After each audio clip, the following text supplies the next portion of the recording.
Hey folks, welcome to Set Apart Homestead. This is Travis here at the Prepared Homestead. So you know all those prepping videos here on YouTube where the guys sit there and they have all their guns displayed. Well, guess what? Guns are out now. Toilet paper is in. Everyone wants it. I saw that one of these types of bags, packages, was selling on eBay for $24,000. I know it doesn't mean someone would pay that, but you know what? There are some crazy people out there that in a moment of desperation, they just might do it. And of course, you have people doing what I said back at the end of January. I was looking back on some of my videos, and I had made a video the third week of January talking about this virus and how I felt that it was going to lead to panic buying, shortages, and people were going to kind of go overboard. And guess what? That's what's happening. There are pictures and videos all across the United States and in other countries of people clearing out stores. Large warehouse stores that people would never imagine being cleaned out are cleared out all over the place. Now you're saying, well, you're talking about that and you're sitting in front of a bunch of toilet paper. Well, I am a prepper and I have a large family. And I'm sitting in an uncomfortable chair. And so we keep quite a large supply of toilet paper on hand already. I picked up a couple of these big boxes here, found them pretty good price. And so, it doesn't hurt to have a little extra, does it? And I figured if all else, I've got enough that if I needed to use it for a little bartering, I could do that. But you see people online, all over Facebook. It doesn't take much to find these pictures and videos of people going into a panic. And that's the one thing that I predicted and warned everyone about. And I think we're starting to see it. Now, it's just started. This whole virus, at least here in America, is really starting to become known.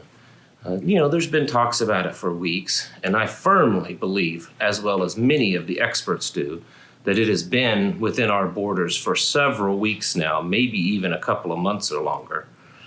But now we're starting to see it build. And as we see it build more, we're going to see a little bit more panic. I think the panic, and this is just my opinion, I think the panic that we're seeing, the panic buying, are those folks that are a little bit more aware of what's going on. They don't really do anything in their day-to-day lives for it. They still live just completely normal, fitting into society lives. But they are a little bit more aware. And I think those are the ones that we're seeing right now that's running out and doing panic buying. But I still think that there's a vast majority of the American population that's still pretty much asleep on this. And those are the people that are asleep all the time. They haven't yet kicked in and done their panic buying yet. And they may, and there may not be enough, because I think there's a whole lot more in that category. Or they may wait too late to where it either isn't available, or this disease has spread so far and wide and gotten so bad that at that point buying toilet paper may not be your highest priority. So I think that regardless, I've said this many times, regardless of how bad the actual virus gets, I think we're already starting to see the repercussions. We've seen that in the stock market. I know they cut the interest rate and we saw a little pop up, but now it's back down again. And I think we're going to see that for a while. I don't think that the economy is going to fare so well. Our economy was quite fragile, and I know what you're going to say. Yeah, but over the last 3 years, the economy's gotten much better, much stronger, bigger. It's gotten bigger, but I don't believe it's gotten any stronger. And I think that we're going to see some very large cracks put into it because of this. Because of many things that's happening all at once. And this, virus may just be the nail in the coffin, that finishes it off. So we'll see, though. The other thing I wanted to talk about is just bringing everyone's awareness up to what is going on, or at least as much as I am able to determine. I am not an expert on this at all, but I have put quite a bit of time lately into this of trying to assess what is going on, for primarily my own family's safety. And of course, I also want to bring you folks the best information that I can come up with. I have a background in this, not in the medical field so much as working for the government dealing with chemical and biological terrorism. So I do have, at least some background and training in handling something very similar to what is going on. Myself, and I've read many, many other experts that all have concluded they believe that this virus is man-made. There are pretty much the only ones that I have found that disagree with that are official government statements. But most of the independent studies that I have seen all conclude that there's something very different about this one, that it definitely looks man-made. Now, is it weaponized? We've talked about this before. Still not sure of that. I tend to think that it probably is. But then again, that doesn't always mean that it was purposely released. It could have been accidental. At this point, I don't know that it matters that much because it's out there and it's spreading like wildfire. Just in the last 3 days here in the United States, the death toll has increased by something like 78%. While those numbers were kind of small in numbers, I think as of the making of this video, we're at about 8 or 9. The total confirmed count is over 100, about 110 or so, and it's in multiple states.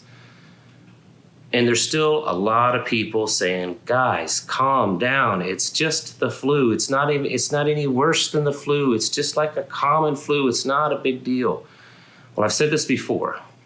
It is a lot worse than the flu. There's a little graphic going around I saw on Facebook, and it breaks down the death rate and percentage by age categories. And of course, the younger the people, the less deaths have been worldwide so far. And people were like, yeah, look, it only kills 0.2% of 20 to 30-year-olds. And someone posted that in a group that I'm in, and they're like, see, look at that. And I said, do you know what 0.2% is of the American population? 66,000. And then the next age group, the 30 to 40s, was 0.2. So that's another 66,000. And then from that point, it creeps up in percentage. I said, it starts adding up really quick. Those are some big numbers, actually. 1% of the population is quite large.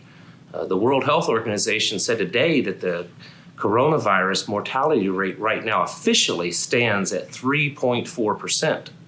That's extremely high, considering that the seasonal flu's mortality rate is about 0.1%. So it's about 35 times higher. The Spanish flu's mortality rate was only 2.5%. So this has got a pretty high mortality rate. The problem, though, isn't just the mortality rate. It's not really just the infection rate, but the number that a lot of experts are looking at are the hospitalization rate. This thing has a hospitalization rate right now of around 20%.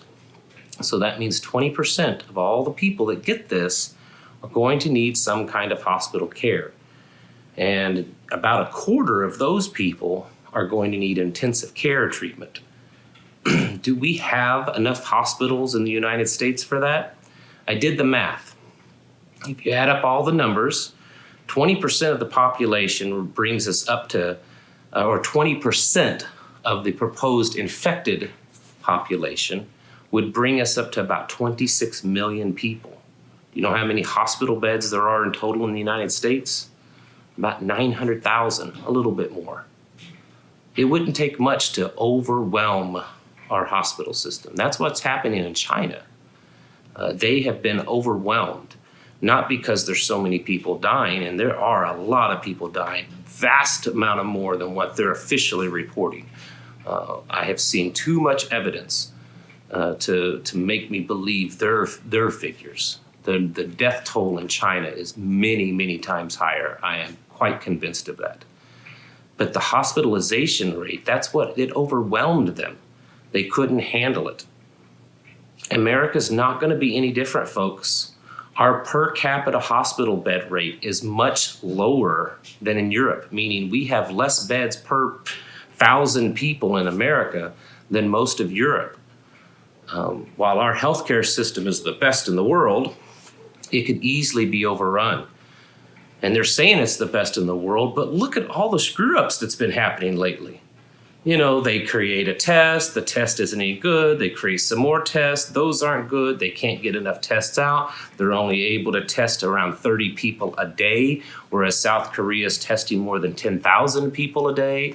They're talking about more tests, but they're not able to do it. You've got doctors coming out in the news all over, in local news and on nationwide news, saying that they have patients that they are absolutely sure have the virus, but they can't get the testing done. And most of them say that the CDC just flat out refuses, that they don't meet the standards for the testing, and then they flat out refuse to do the test. It's taken 2 and 3 days to get a turnaround on these tests, whereas in other countries, their tests are available and ready in a couple of hours.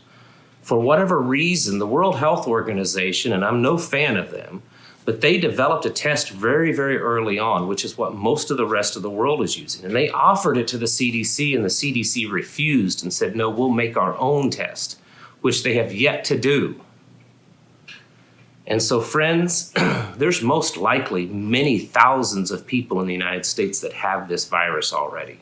That's not just me. That's the former head of the FDA saying that. The current, within the Trump administration, the chief of infectious disease has said much of the same thing, that there's most likely many thousands of people in the United States already with it. But we haven't been testing them, so we're not sure. I guess you don't have a pandemic if you don't ever test anyone for it, right? I think it's going to get worse. Now, will it eventually kind of go away? Most likely. That's how viruses do. It'll probably slow down a little bit in the summer, but come this winter, they're predicting, some of the experts, that once fall hits, that this thing will probably come back much worse than it is right now. At best, they're saying a vaccine probably is 12 to 18 and maybe up to 24 months. And the reality is even if they claim they have a vaccine, I don't think it's really going to work, because for whatever reason, this virus is not allowing the body to build up any antibodies to it. People keep getting reinfected, kind of like the common cold, which doesn't have a vaccine either, for the same reasons. A vaccine is to help your body build up antibodies to the virus. And if your body doesn't build up antibodies to this virus, it makes it difficult to make a vaccine. But they have a solution for that, folks. What they're talking about is using nanotechnology to create a vaccine that actually goes in and it rearranges the gene sequencing in your DNA. This isn't some crazy conspiracy theory. This came from the CDC, that they're going to use nanotechnology, and the process, of course, it has a big fancy term, but if you look into it, it's basically gene sequencing, where they go in and they turn on and turn off certain genes of your DNA to tell your body to attack the virus. Well, if they have that capability, what else could they do? I mean, that's some pretty scary stuff, folks. I'm not quite sure I want someone injecting me with something that goes in and rearranges my DNA strand. I mean, it's crazy out there. There's a lot of whispers online, too. A lot of whispers that, there's something much bigger behind this. I'm not saying there is, but I am telling you that there's some pretty crazy stuff going on. Let's get back to reality. So for the last week or so, I wanted to kind of put my own self in check. I don't want to overreact to something that's not quite as big as it is. And sometimes people do that. So I come up with this idea of going back and investigating past pandemics and comparing them to what we have today. And so I looked at two, the Spanish flu and the swine flu of 2009. Of course, the Spanish flu happened back before there was as much modern medicine and the hygiene standards that we have today. So I'm sure that affected the Spanish flu. But the Spanish flu also happened at a time where the population wasn't as densely populated and concentrated, and we didn't have the global travel or even the ease of travel as we do now. So there's, you know, a little give and take there. But the Spanish flu was interesting that once they realized it existed, it was almost 9 months before it came to the point here in the United States where what they considered it getting serious, where people were starting to die. 9 months. It took almost another 5 months for it to get to a point that it was considered a big pandemic. So it moved kind of slow. You know, I think so many times we watch these movies about pandemics and we think they happen just in a few weeks. You know, the virus is, you know, released and then 2 weeks later, half the population is dead. The reality is that's not how a pandemic works. It's kind of like compound interest, you know, it slowly picks up speed, but then at some point you hit that terminal velocity and then it just really, the numbers start going up, and you can look at charts of past viruses and that's how they work. The same way with the swine flu. The swine flu took several months for it to kind of start really getting into the population. Then we started seeing a few deaths, and then after that, it really started picking up speed. And that's what we're seeing here. A lot of people are like, there's only been a few deaths here in the United States, a little over 3,000 globally. Look at how many deaths are, you know, the seasonal flu has caused. The seasonal flu is in the system all the time, meaning there's a certain population that has a natural immunity because it's been around so long. This is new. No one has a natural immunity to it, or at least most people don't. They don't even know how to treat it. At least with the flu, they have some treatments that are somewhat effective. So this thing is much worse. All the numbers across the board are much worse. It's more infective. The hospitalization rate's worse. The mortality rate is quite high. The RO value, meaning how many people one infected person infects, is high. The incubation time, where you're asymptomatic, meaning not showing any symptoms, is extremely long. The ability for it to last on surfaces is really long. The way it transmits seems to be crazy in all different ways. I mean, this thing has some pretty intense factors to it. And I think that it has the potential to be very dangerous. But more so, it has the potential for bringing a lot of panic to the people, disrupting our system and our way of life, which has been stated by the CDC, which has been stated by the president's own director of infectious disease, has stated that we as Americans need to be prepared for our way of life to be greatly disrupted because of this. That's what they're saying. The other thing that a lot of people aren't talking about now, because it's just started, whenever there's something really big like this, guess what happens? At some point, the government steps in and they say, well, we're going to fix it by adding all these new laws. That's right. We're going to pass a bunch of these cool new laws, and it's going to fix this so that it never happens again.